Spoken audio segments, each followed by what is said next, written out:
మనం రిపోర్టింగ్ చేసినప్పుడు urine test చేస్తే యూరిన్‌లో కీటోన్స్ లీక్ అయినట్టు వస్తుంది. ++, +1 ప్లస్ సంథింగ్ 2 ప్లస్‌లో 3 ప్లస్‌లో. అనగానే మీరు టక్కున చూడగానే ఏదన్నా అలోపతి డాక్టర్ల దగ్గరికి తీసుకెళ్లారనుకోండి. ఆయన గనక సబ్జెక్ట్ సరిగ్గా లేనాడైతే ఆల్మోస్ట్ 99% కేసెస్‌లో యూరిన్‌లో కీటోన్ చూడగానే మనని ఇక ఒక రకంగా చెప్పాలంటే లిటరల్‌గా ఇది పోంచేస్తారు. పోంచేసి అర్జెంట్‌గా నిన్ను ఐసీయూలో పెట్టి నిన్ను ఒక సెటరేట్ చేయాలంటారు. ఏంటిది? మరి యువతల చూస్తే బ్రహ్మాండంగా ఉంటాడు. ఎందుకు ఐసీయూలో పెట్టాలంటున్నారు? డాక్టర్లు నన్ను తప్పు మాట్లాడారంటే వాళ్ళు కరెక్టే. ఒక మిస్‌అండర్‌స్టాండింగ్. వాళ్ళ కోణంలో వాళ్ళు కరెక్టు. నిజానికి వాళ్ళు కరెక్ట్ కాదు. ఆ కోణం ఏంటి? వీళ్ళు డాక్టర్లకు వచ్చిన చావేంటంటే, ఈ వైద్యంలో వీళ్ళు నేర్చుకున్నప్పటి నుంచి, వైద్యంలో 1వ క్లాస్ నుంచి వైద్యంలో 10వ క్లాస్ వరకు కూడా, వీళ్ళు ఎక్కడా కూడా మెటబాలిజం గురించి ఏదో థియరిటికల్‌గా చెప్తారు తప్ప, మెటబాలిజం మారుస్తుండే ప్రాక్టికాలిటీ గురించి ఒక్క చోట కూడా చెప్పరు. వీళ్ళేంటంటే పుట్టినప్పటి నుంచి జనం డిఫాల్ట్ లెక్క అనమాట. వీడు గ్లూకోజ్ మెటబాలిజం ఉంటాడు అని. మీరు గ్లూకోజ్ ఇచ్చినప్పుడు శరీరంలో గ్లూకోజ్ అనే శక్తి మాత్రం వస్తుంది. గ్లూకోజ్ అనే ఎనర్జీ సోర్సే ఉంటుంది. కాబట్టి కీటోన్స్ ఉండవు. నిజమే. అప్పుడు కీటోన్స్ మీరు గ్లూకోజ్‌లో ఉన్నప్పుడు గనక కీటోన్స్ వచ్చినాయి అంటే అప్పుడు దేర్ ఇస్ సంథింగ్ అని మీరు అనుకోవచ్చు. గ్లూకోజ్ ఇచ్చేవాడు కీటోన్స్ ఎలా వస్తాయని. అది నిజమే. అందుకని వాళ్ళు కంగారు పడతారు. అదేంటి గ్లూకోజ్ మెటబాలిజం ఉంటే కీటోన్స్ ఎలా కనిపించారని అది డేంజరస్ సిచ్యువేషన్ వాళ్ళు అభివర్ణిస్తారు. కానీ ఇక్కడ జరిగింది ఏంటి? మీరు ఒళ్ళు తగ్గాలనో, షుగర్ తగ్గాలనో, క్యాన్సర్ తగ్గాలనో కావాలని మీరు గ్లూకోజ్‌ని పూర్తిగా దూరం చేసి మీ శరీరంలో రెండో మెటబాలిజం అయిన ఫ్యాట్ మెటబాలిజం మీరు చూజ్ చేసుకున్నారు కీటోన్ మెటబాలిజాన్ని. కీటోన్ మెటబాలిజం చూసుకుంటే మీరు కీటోన్స్ పెడితే కీటోన్స్ కాక పాయసం పులిహోర వస్తుందా? ఏమొస్తుంది కీటోన్ మెటబాలిజం పెడితే?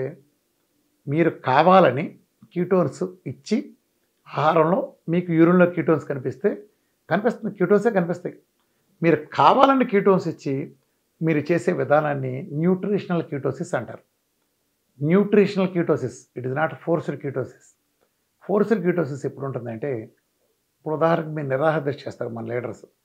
కేసీఆర్, చంద్రబాబు, జగనో లేకపోతే ఇంకోళ్ళు చాలామందిని చూస్తారు కదా మీరు. సరే నిజమా అబద్ధాలు పక్కన పెడితే ఏం చూస్తారు? పేపర్లో చూడగానే 2 రోజులు అటెన్షన్గా చూస్తారు. రెండో రోజు మూడో రోజు ఏం చెప్తారు? రక్తంలో కీటోన్ బాడీస్ కనిపించినాయి అంటారు. ఎక్కడి నుంచి కనిపించాయి కీటోన్ బాడీలు?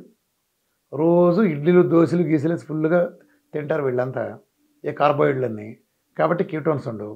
ఎప్పుడైతే మీరు 2-3 రోజులు నిజంగా వాళ్ళు గ్లూకోజ్ తినకుండా, అంటే ఏది తినలేదులే, గ్లూకోజ్ తినకుండా ఉంటారో అప్పుడు శరీరం లోపల స్టోర్ చేసుకున్న ఫ్యాట్కి యాక్సెస్ వస్తుంది. ఎందుకంటే వీళ్ళు గ్లూకోజ్ తినలేదు కాబట్టి ఫ్యాట్కి తల్లేని ఇన్సులిన్ పక్కన ఉండదు.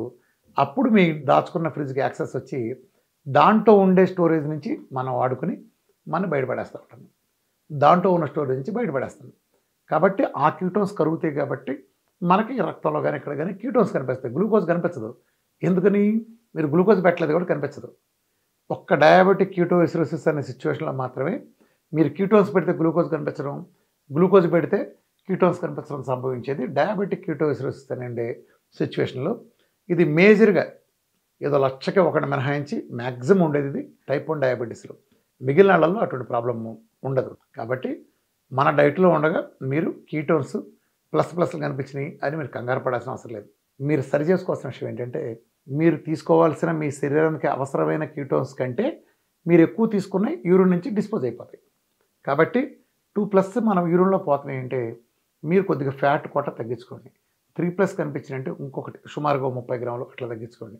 అదే 1+ కనిపిస్తే తగ్గించుకోకపోయినా పర్లేదు. ఎందుకంటే అది మేనేజబుల్. కొంత పోవటం వల్ల నష్టమేం లేదు. కాబట్టి ఏమి కంగారు పడమాకండి. That is nutritional ketosis. కావాలని ఇవ్వాలని ఇచ్చింది. Nothing to worry. మెటబాలిజం మార్పు మీద అవగాహన లేదు కాబట్టి డాక్టర్లు అది కనిపించకూడదు అంటే కొందరు, అందరూ కాదు, నాట్ ఆల్. నాలెడ్జ్ ఉన్న డాక్టర్లు కాకుండా మిగిలిన వాళ్ళంతా కంగారు పడతారు. మీరు కంగారు పడమాకండి. వాళ్ళకి ఉన్న విషయం ఎదురా అబ్బాయి నాకేమీ కాలేదు, నీకంటే బ్రహ్మాండంగా ఉన్నా, నువ్వు ఏమన్నా 2 కిలోమీటర్లు పరిగెత్తావో నేను 10 కిలోమీటర్లు పరిగెత్తగలను కీటోసిస్లో ఉన్నప్పుడు అని తొడగొట్టి మరీ చెప్పండి. Thank you very much.